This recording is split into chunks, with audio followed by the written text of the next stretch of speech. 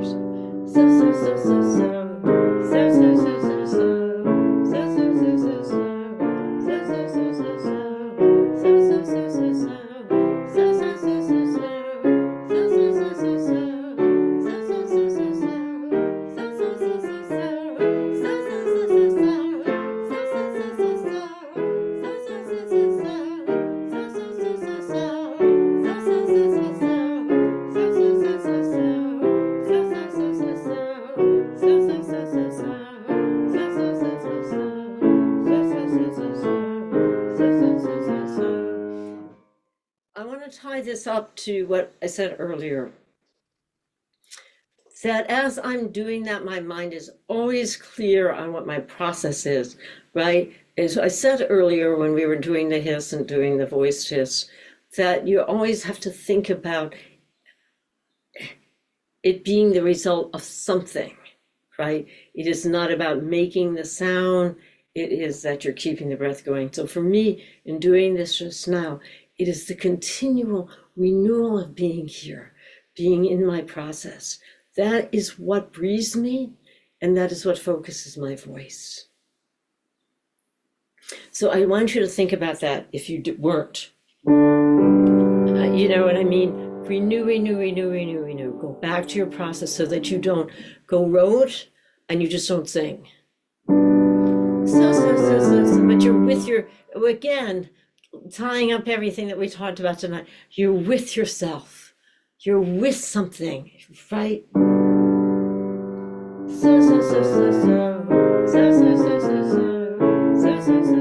See, I keep coming back here.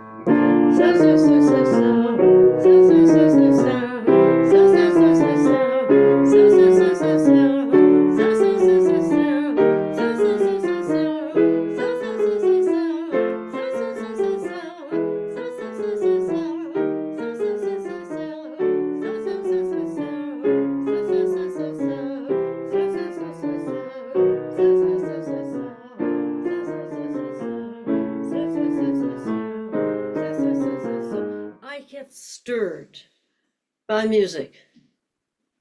I'm not doing it. That's the big shift that happens in us. Not right away. Because we still are thinking out here. We still are thinking we're the doers. And we sort of been led to believe that, right? We go for a voice lesson. We're doing something to our voice instead of living music, having that relationship of something feeding us. And that's that integration of those muscles. That's how it works. Tiara pi pa pi, tiara pa pa pa, yada pa pa pa. 5, 4, 3, 2, 1. 5, 4, 3, 2, 1. 5, 4, 3, 2, 1. 5, 4, 3, 2, 1. See, you can go on forever, but this doesn't change, does it? This doesn't start and stop. It just continues. 5, 4, 3, 2, 1. 5, 4, 3, 2, 1. 5, 4, 3, 2, 1, 5, 4, 3, 2, 1, 5, 4, 3, 2, and it keeps regenerating an energy or generating an energy, whatever. 5, 4, 3, 2, 1.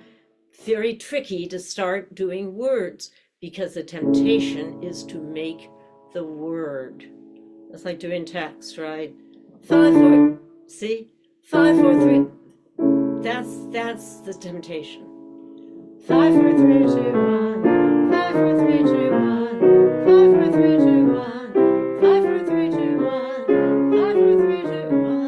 5, 4, 3, 2, 1. 5, 4, 3, 2, 1. 5, 4, 3, 2, 1. 5, 4, 3, 2, 1. 5, 4, 3, 2, 1. 5, 4, 3,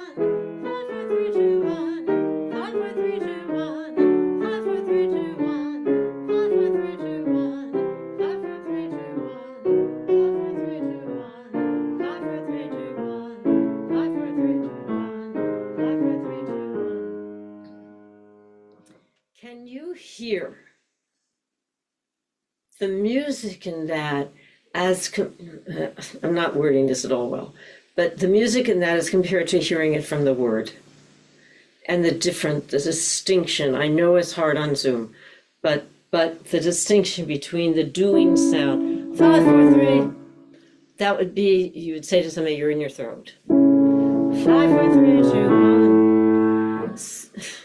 There's a difference there. Obviously, we've talked a lot about this, the being in the hum, and that's what you are, right? You're being in the deliciousness of music, the deliciousness of it. You're not in the idea of singing and voice. You're just in response mode to music. So let's do our little la la la. And before we start, and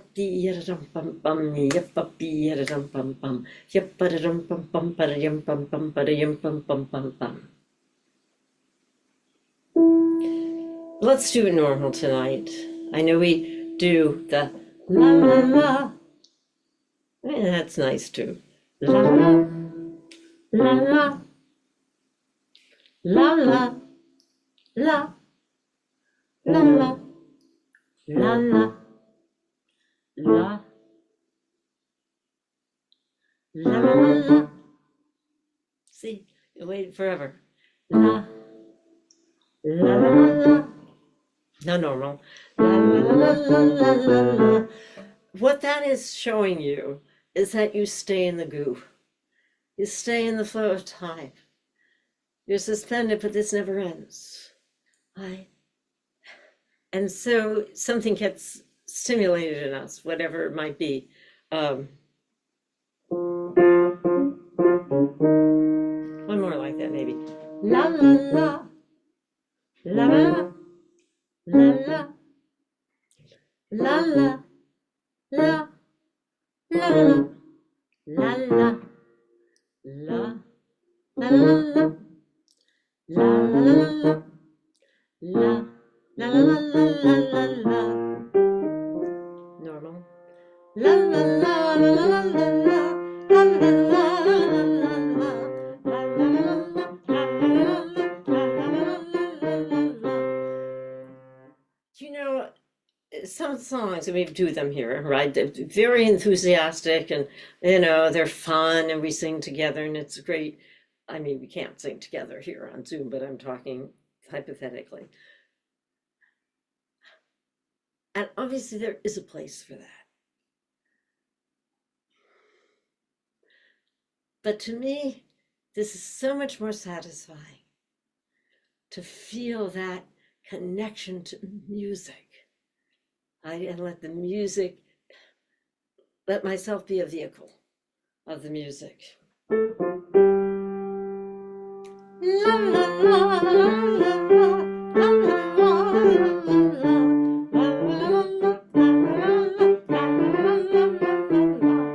And whatever gets stimulated in me gets stimulated. One more, then we'll skip around.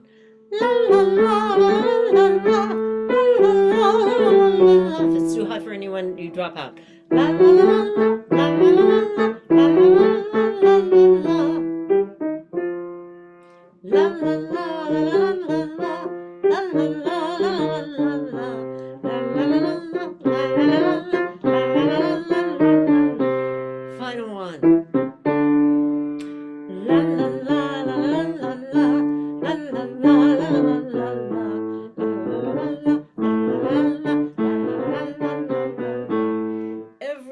second, every single second, I am down here. I'm with this. I'm letting something feed me.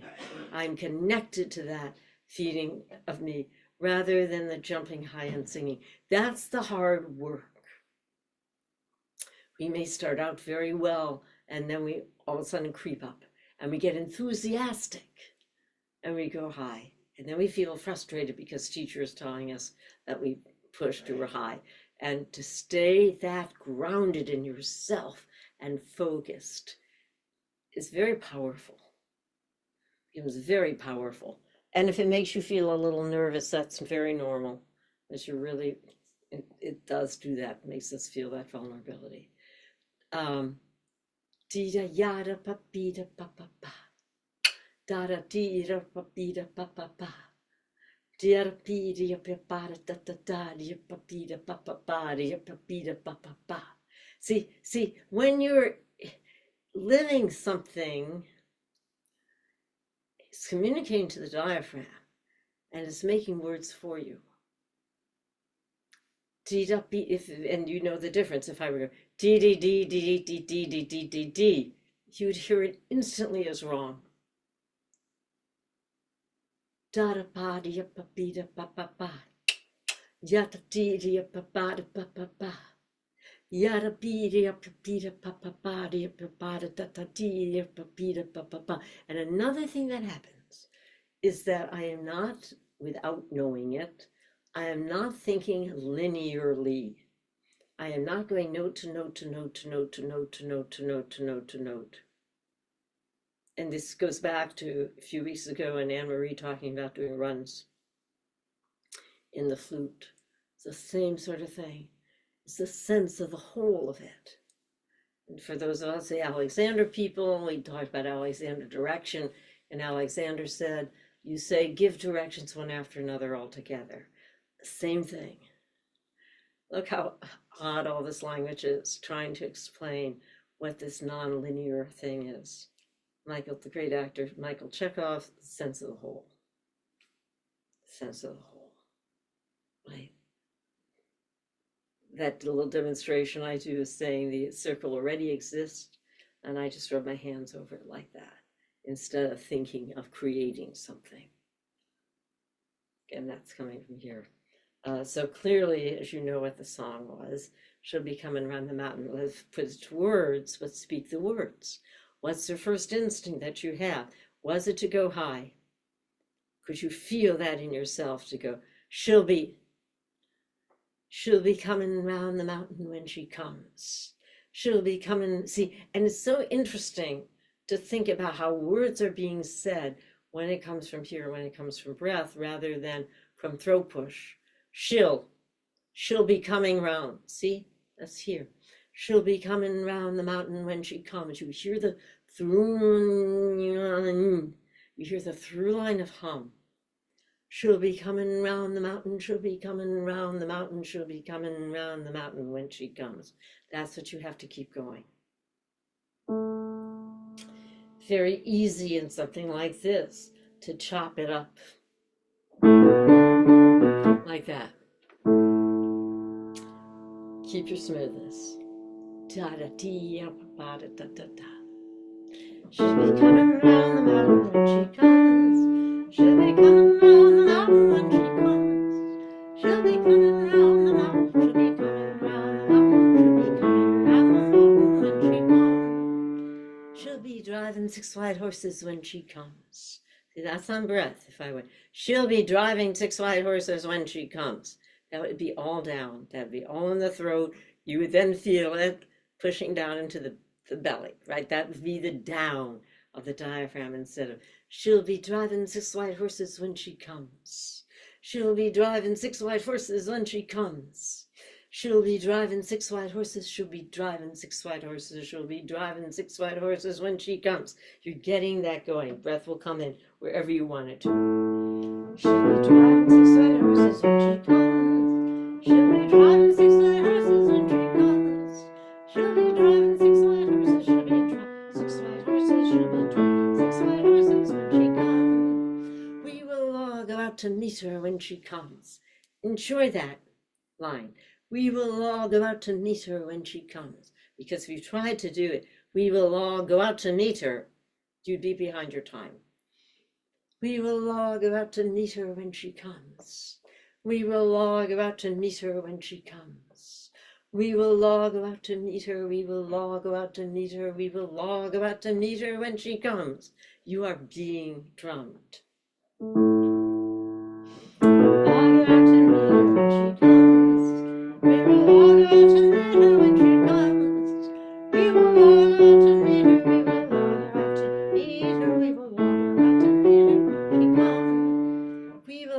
Chicken and dumplings when she comes. Yeah. We will have chicken and dumplings when she comes. We will have chicken and dumplings when she comes. We will have chicken and dumplings. We will have chicken and dumplings. We will have chicken and dumplings when she comes. We'll be reeling and a rockin' when she comes. We'll be reeling and a rockin' when she comes. We'll be reeling and a rockin', we'll be reeling and a rockin', we'll be reeling and a rockin' when she comes. Anything can happen, right? Anything can stimulate something in us, but we're not doing it from the throat. We'll be reeling and a rockin'. We'll be reeling and a rockin' when she comes. We'll be reeling and a rockin' when she comes. We'll be reeling and a rockin', we'll be reeling and a rockin', we'll be reeling and a rockin' when she comes. We'll shout Gloria, hallelujah when she comes. We'll shout Gloria, hallelujah when she comes. We'll shout Gloria, hallelujah when she comes. We'll shout Gloria, hallelujah, we'll shout Gloria, hallelujah, we'll shout Gloria, hallelujah when she comes. Da da be da pa be da pa pa pa. So come on back. Let's gather round.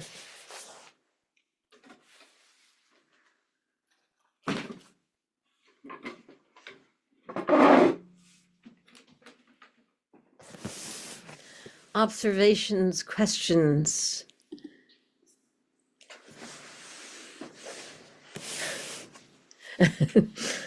Anne-Marie.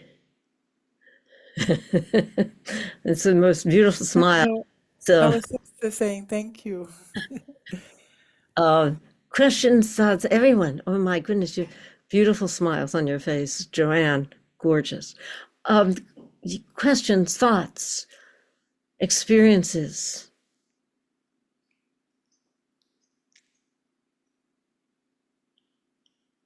Sue, of course. Susan.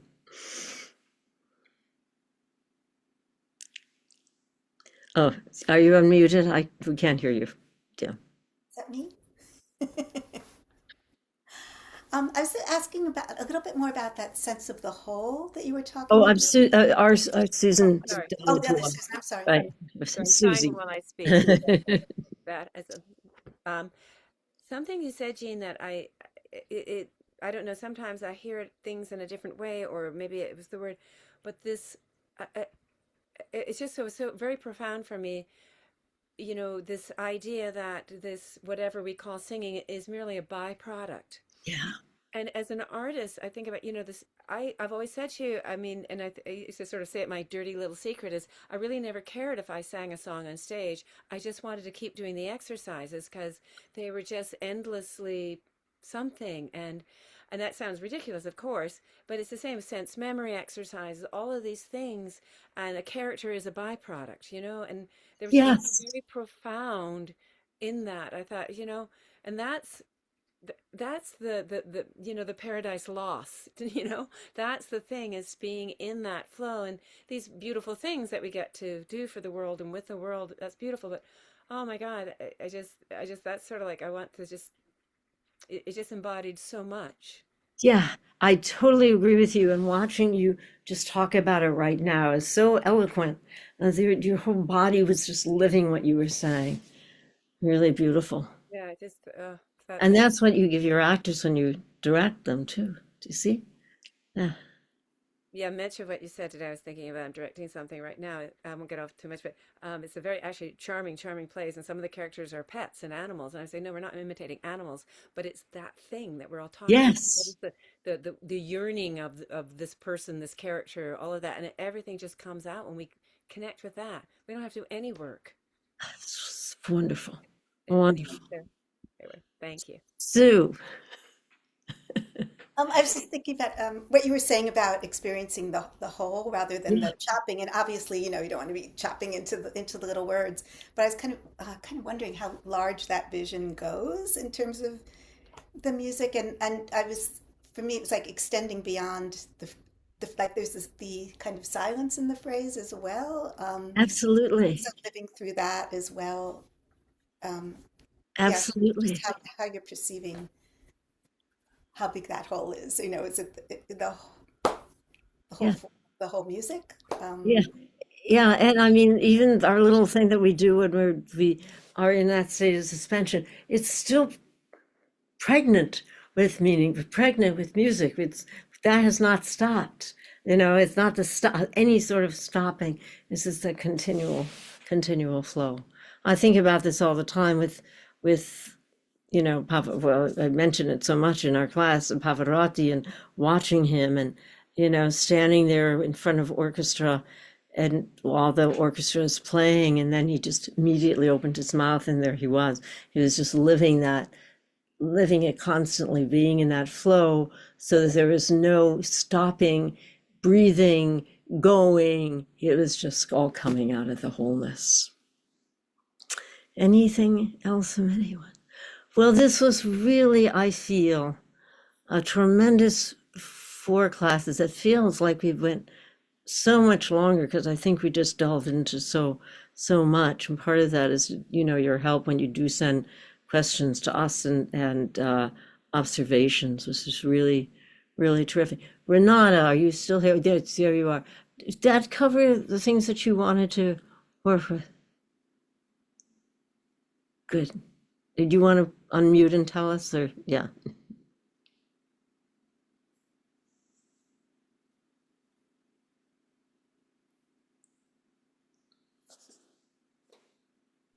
I found it. Yeah, you, Um, you know, it's so good to be with you live. It's very different. And it's everything I was missing. I'm so glad to be with all of you. And yes, it's exactly what I was looking for. I will play this one over and over and do the exercises with you. And yeah, thank you so much. And, you know, just when we were doing the lying down, it really occurred to me how Buddhist all this is. The letting go of expectations and how expectations are a trap. And it's analogous to what you're saying about, you know, thinking of the words or thinking of the next note you've got to sing. Just let it flow. It's so good. and the sound of our voice too. You know, and I hear that, oh, that sounds awful. I thought, well, if you're focusing on that, you're not focusing on the music. What we're going to hear in your voice is how you have responded to music. That's what your audience hears. You And know, you yes, know, it's very true. Some people have very gorgeous voices, and sometimes they're just like empty shells, right? right, You know, right, sound of fury signifying nothing. I mean, right. that's really what it is. But what an artist connects to in the music is what we in the audience responds to. That's why we get moved. And it does require some letting go of self to let Yes. the music. And when you were talking about the fear and where does the fear come from, and it feels like that little bit of letting go is kind of terrifying sometimes. Yeah. Yeah, it's a lack of control. It Yeah, feels like a lack of control. Right? but We're not it's going to not. control the sound. No. Yeah, Yeah. it's Ah, not. wonderful, wonderful, wonderful way to finish our class. Yeah, Mary. No, nothing. In fact. All right, friends, we will have our bonus review class coming up in June, and we'll see each other then, and have a wonderful rest of the spring. And this is really a joy for me. It's always a joy. So thank you so much. And we'll see